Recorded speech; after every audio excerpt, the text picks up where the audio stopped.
Hey,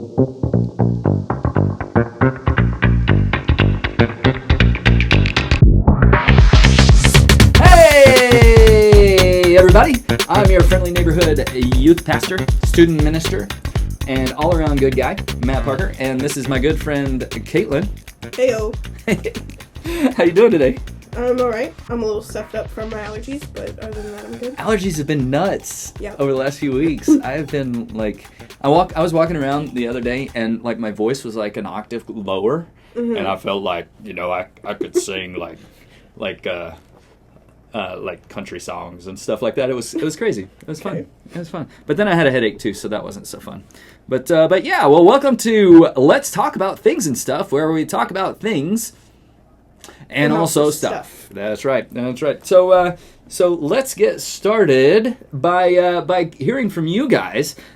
So it's been a few weeks of school and maybe a month, and your grades have already had a chance to go up and down and all around, and we'd love to hear about your favorite class and why you like it. So in the comments, or you can shoot us a message, or you can post on your own socials. Whatever you want to do is fine. But we'd just love to hear about your favorite class right now and why you like it.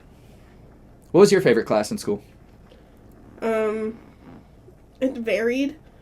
Are we talking like elementary, middle school, or high school? Just in general, like in lifetime, your favorite class you've ever had. I always like to think that I'm rather artistic, and so I always enjoyed art, but I'm definitely not as skilled as other people. I have skills, but I'm not that highly skilled. Okay. So I always enjoyed art. Math sometimes was fun, depending on the class. Once it got to, I don't know what level it got to where I struggled with it, but like 3 of the 4 people in my household are fairly natural at math. And it's natural for me up to a certain point, and then that's it, versus like my dad and my sister. Right. They're a lot better at math than I am. Yeah, I'm terrible at math. Math was always my least favorite, but like for some reason, I kept getting like put in like AP math stuff and all kinds of like the higher level maths, and I was making C's, and I was not doing well in the class. In fact, my math teacher in high school had a nickname for me, and it was Sleepy. It's because I would be so bored and had no idea what was going on. I would fall asleep in class just kind of randomly. Of course, I'm always like 5 minutes away from sleep, just in general. That's how I live my life. But okay, interesting way to live. But yeah. You don't talk to me after dark for about 5 minutes, and I'm probably gonna be asleep.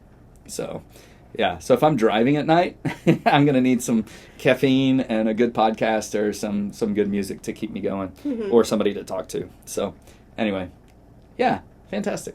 My favorite class was always like history. I loved like to see like the rise and fall of different empires, and how, especially like biblical history, how the Bible kind of corresponds historically with the major world empires, and sort of the gaps, like the Greek gap between the Old Testament and the New Testament, the Persian and Greeks. And I was similar like how you were in math with history, because like I got put into IB history my junior year, and because I was fairly decent at it, but I have never had a huge interest in history. And so within like a month of that school year, I like begged my counselors to like let me drop into just like advanced or just anything but IB history. Right.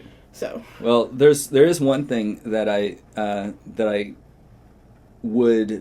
there's one thing that would keep me from being any good as a history teacher or historian of any kind, is that whole math part of history, dates and things. I'm like, that happened around 200, BCE, and it's actually like 186. And so I'm like, I can't care to be that specific. Right. I think that's what it is. I don't care about being quite that detailed and specific about things. As long as I'm in the general ballpark of accuracy, I'm okay with it. I got 4, and the answer was actually 6. That's pretty good. I'm pretty close. That's C-level work. I'll be all right with that. Okay. When I actually, missed it completely. Mm-hmm. Yeah. Yeah. All right. Well, that was fun. Let's talk about what we've been consuming in the cultural arena. Katelyn, what have you been consuming? So, in the world of podcasts, I haven't gone very in depth of finding different podcasts to listen to, because they have to hold my interest the entire time, and sometimes they struggle to do that for me. Yeah. Well, there's one I've found in the recent couple of months. It's called the You Should Know podcast. You Should Know? Yes. I've heard of this. Mm-hmm. Yeah. And it's two best friends from college, and it should be watched at parents' discretion, because there is some vulgar language and things that aren't most appropriate for teens, but it can be really funny, because they just have the most interesting discussions about the most random things. Like, this most recent episode they put out just yesterday, they had discussed at one point about donuts. Okay. Because Peyton, he had recently had wisdom teeth removal. And with people who have had their wisdom teeth taken out, you have to eat very soft foods. Of course. For the first week or two. Mm-hmm. Well, he wasn't sure of what window he was in still, of if he could go beyond that. Well, Cam, the other kid, he had bought donuts for Peyton and Cam to eat together, just to hang out. Right. Well, Peyton thought they were too hard of a food to eat. Like, he thought they were too solid. They were just simple glazed donuts, like you could get from Lamar's. Okay. And Lamar's donuts are pretty solid, though. They can be. They're pretty bready. They weren't always that way. Okay. But they had a whole debate of, is there a crust and, like, hardness to a typical glazed donut versus, like, a pizza crust. Okay. Okay, so what do you prefer? Do you prefer, like, the donuts that have, like, a crunch to them? Like maybe an old-fashioned or cake donut or something like that? Or, okay, so my favorite donuts on planet Earth come from, like, if it's called Donut Palace or something along those lines, then they're probably going to be exactly the kind of donuts. They're, like, super light, and especially when they're still warm, fresh out of the oil, they, like, melt. Like you're putting it in your mouth, and just the sweetness just kind of flows down your throat and into your belly, and they're so amazing. But anyway, there's not really a crunch or a crust to them. They're more like of a soft sweet bread, not like a crusty one. Right? And that was the argument that Cam was having, because it's not as tough as like pizza crust that is baked differently, cooked differently than a donut is. Yeah. So. Yeah. But it was very entertaining the way they react to each other and bounce off each other's energy, because it can get crazy very quickly. So, right. Yeah. Okay. Fantastic. Well, I listened to a lot of podcasts, but that's not what I'm going to highlight today. I have been getting back into Clash Royale. I started off in the old days with Windows 95 and this old game called Age of Empires. Okay, and in Age of Empires, you like build your society, your civilization from like 4 people. And you build a town center, you build mines, you build all of these things that you need for a civilization to succeed, and then you battle other civilizations that are near to you, right?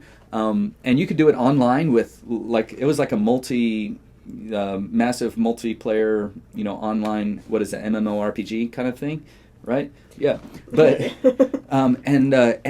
but the thing about Age of Empires was that your civilization, if you didn't build it up fast enough and get powerful enough, you could be completely wiped out, and that's the end of the game, right? You're done, and you have to start over from 4 people and build your game. Well, I don't remember exactly when it was, about 10 years ago maybe. Clash of Clans came along, and they took a similar idea. But with Clash of Clans, my beef with Clash of Clans, actually, is that whenever you get hit, you might lose some resources, but everything just kind of regenerates and repopulates, and you don't really lose anything except for a few resources. I don't prefer that. But the next iteration of Clash of Clans, Clash Royale, the one-on-one arena, you're sending your troops one mano a mano against somebody else's deal, and then and you can play people and team up with people. I love that. I can't get enough of it. And so now I'm at like level 10. My tower is a level 10, and or in level 10 arena, the Hog Mountain arena, but the thing is that I find myself using the same warriors as I did back at level like 2 and 3. So I'm like sending out my skeleton army and and my goblins and stuff like that. And so but I've built them up and developed them. I'm at level 9 and 10 and 11 on pretty much everything that I use. So yeah.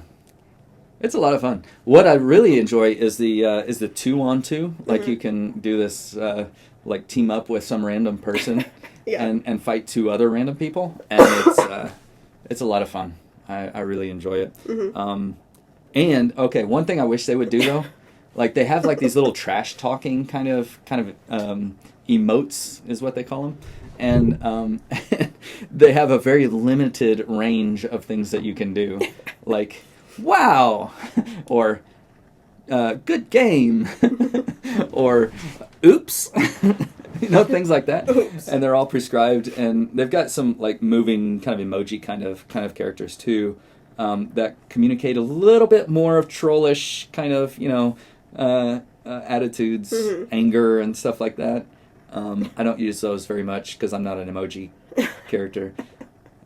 What emoji do you use most? Like, what's your go-to emoji? I mean, I think one of my most used one is some form of laughing emoji, because that's often, like, I'll send, like, Cassie, for example. Right. We'll be talking about something, and it's often, like, there'll be some comment made, and it'll end up being funny. Right. Of whatever we're talking about. Yeah. Or any of, like, my best friend from high school, I often end up sending those because the way she texts, will text me in, like, her thoughts. So send something and something and something. Instead of all in one, getting it done, she'll just send each thought as it happens. Like 12 texts, like one right after another, like a phrase at a time. Yeah. Uh-huh. Yeah. So. My go-to emojis are smiley face and thumbs up. Like, and usually, unless I'm doing it just the thumbs up, usually it's thumbs up, smiley face, thumbs up. But I can never figure out how to turn it backwards, so it always looks like... Can you turn it backwards? But no, you can't. I didn't think could turn it. There's only the left or right. I don't know which hand it is. It's. I thought it was only one way of the emoji. There's only one thumbs up emoji, and we need both to do the thumbs up smiley face, which is probably my favorite any kind of emoji ever. So, yeah. So fantastic. All right, Taylor Swift at the Chiefs game. Thumbs up emoji, thumbs down emoji, or somewhere in between. Like, don't care. Shrugging. See, I got I've been there since the rumors started of them hanging out, and there's something potentially being there. I heard this from you first because I think Kelce was talking about it on his podcast, right? Yes, because he had tried to talk to her after her concert that she had in Kansas City. Right. And then was like, I watched you rock the stage, so, you should come watch me rock my stage kind of thing. Couldn't be more cheesy. But she did it. Finally, yeah. And I don't know, I have all the respect in the world for Taylor Swift because she's got the talent and she's a smart businesswoman. Right. But I am not a Swiftie as so many other people are. Because she's got good music and everything, but it's just a lot going on with Taylor Swift right now, and it's not my jam. So then adding Travis Kelce and Taylor Swift together, it's too much for me, because I'm like, this is not important to my life. It doesn't help me or impact my life in any great way that will change my daily routine or whatever I'm doing. Right. Yeah. So. Yeah. So do you think that Taylor Swift's next big hit is going to be a breakup song about Travis Kelce? I did see a TikTok of someone pretending to be Taylor Swift, and it was like, in the next few months, And then they made up some of the cheesiest, worst lyrics of, he was, catching footballs and breaking hearts kind of thing. And I'm like, only that would be what would come out of this relationship. Okay. If they weren't to make it, because she knows how to write a good breakup song. Right. So. Yeah. Okay. All right. So you were telling me before earlier about a deep state kind of conspiracy theory. Oh my goodness. About Taylor Swift. What was that? And remind me what that was. So, this video was made, I want to say, right towards the beginning of the rumors. Okay. And this girl went to town with a theory.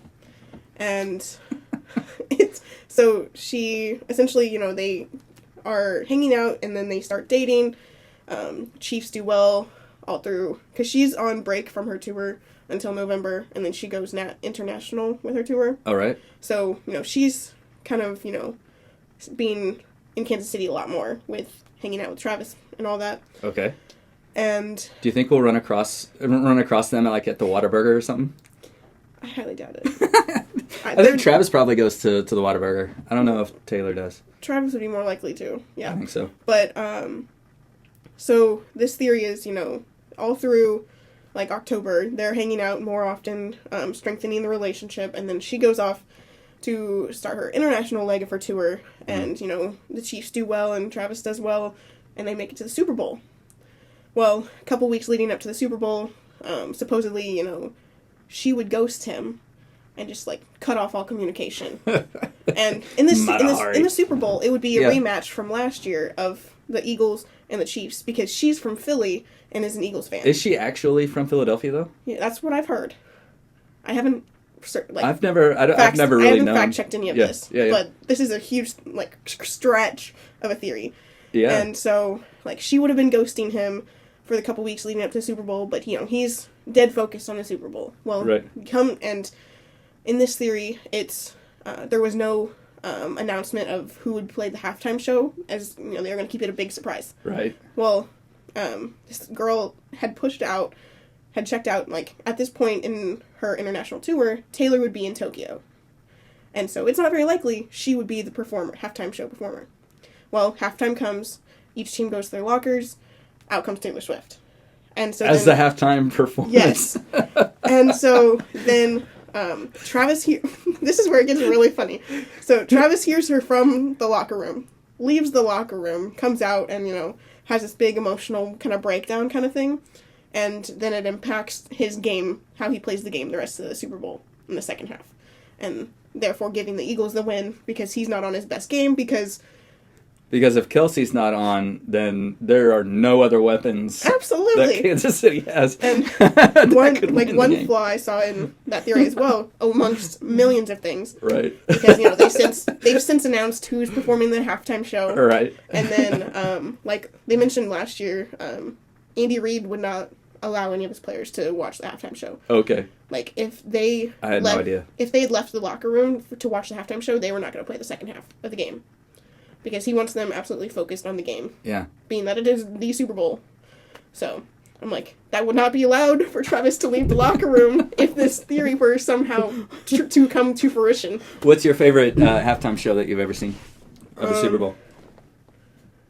I mean, I have to remember which ones I've seen.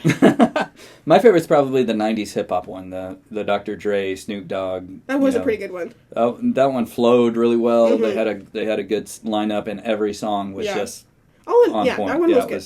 My least favorite, I can tell you that, and that was The Weeknd. Really? Because that was COVID, and so he was back in the back hallways and things. So it was all based on his story, which it's important for an artist to have their story and how they got to where they are. Yeah.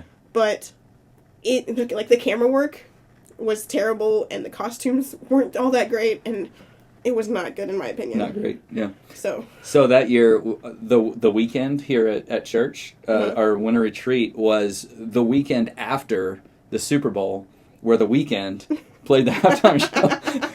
So I had a little fun with that one. Yeah. All right, so I got to tell you, I don't care about celebrity romance I mean, I care. I want people to be happy. I want people to be like, find fulfillment and joy in life, and oftentimes that comes with finding the one person that fills your heart with joy, and and all of that stuff.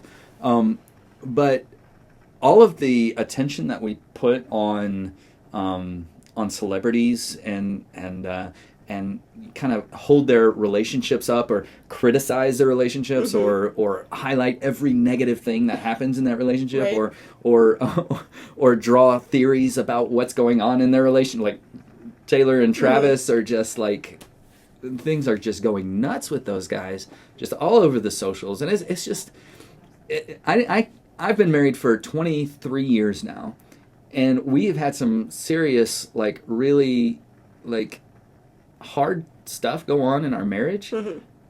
And if you amplify that by just every negative thing going on in your relationship, or every, like, thing being taken out of context and twisted into something negative, I can't imagine the amount of pressure and stress that puts on a celebrity couple. Like, who was it that just got divorced? Joe Jonas, and I don't even remember his wife's name because I don't care.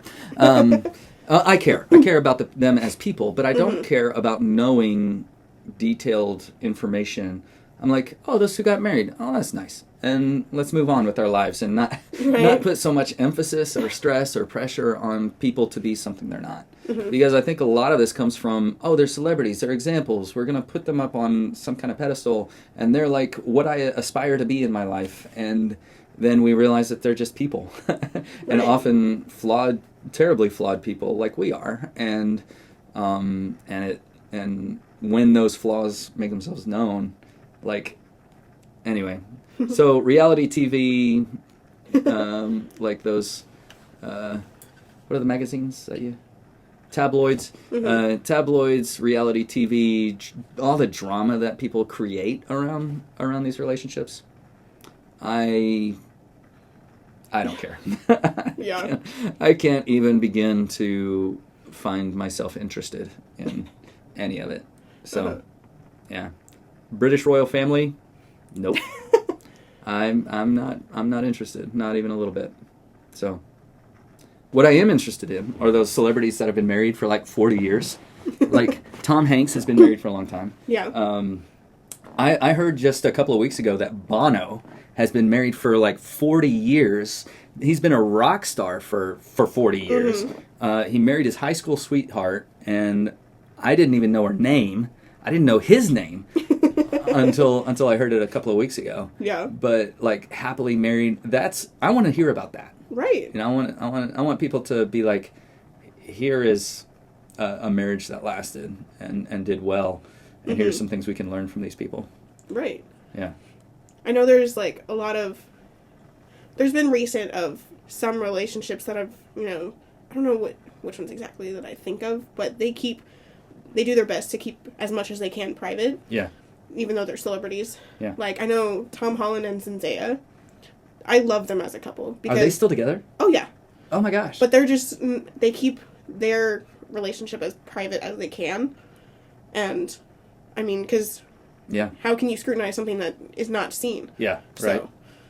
I have respect for that. I think that's good. I think that's a good way to go about it. I mean, it doesn't surprise me that marriages and relationships under that kind of scrutiny and stress don't last very long. And so, anyway, yeah. All right, so that leads me to your celebrity crush. Who is it? Growing up, like around middle school, there was a movie called Safe Haven. Okay. And so it had Josh Duhamel and Julianne Hough. So she's like popular. She's known for being a dancer. Right, yeah. And so like her brother. Yeah. But, Derek is her. Yeah, right.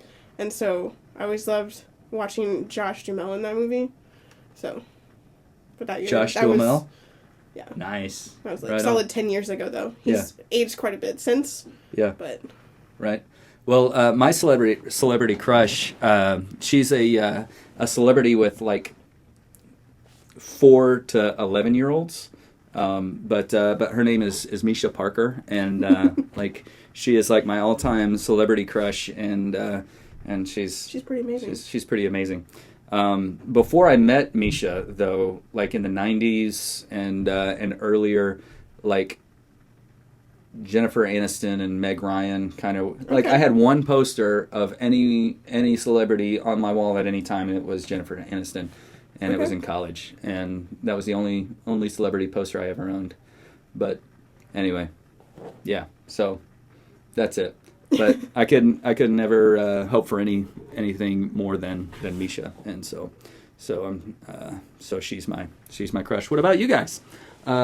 Who is your celebrity crush? We'd love to hear all about it.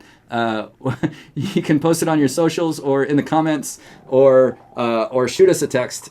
Any way you want to do it is just fine. And so yeah. Anything else you have to talk about today? Probably not. All right.